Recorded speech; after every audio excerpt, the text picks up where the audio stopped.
you. So as far as the glyphosate tolerance,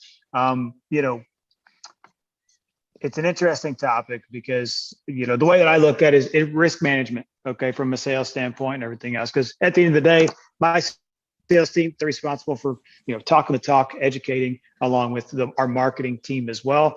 But we want to make sure we have a quality product that is viable, that's sustainable, that's fantastic for anybody to use. Okay. So there are a few different instances here.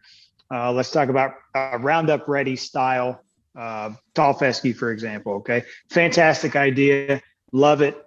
However, the impacts of producing Roundup anything in the state of Oregon, Washington, Pacific Northwest, if we produce any of that crop, let's just say it's tall fescue for an example, I then can't sell any crop to Europe because GMOs are banned.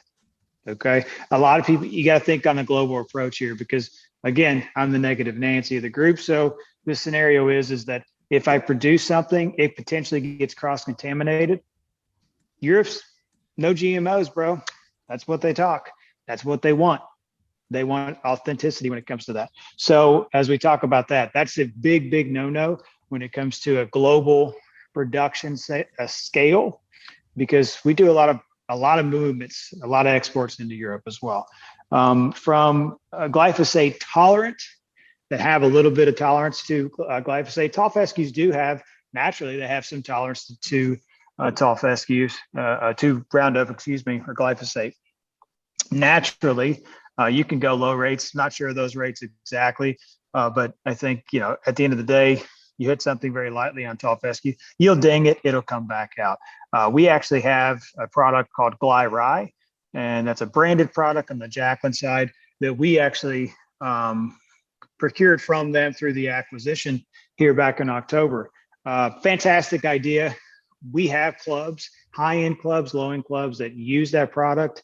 From my standpoint, from a liability standpoint, guys, it's too risky because at the end of the day, if I'm making a claim that Mr. Superintendent or Mr. Homeowner, you can go out there and you could spray 16 ounces an acre of glyphosate, let's just say, and still have plant life left over. What happens if I don't?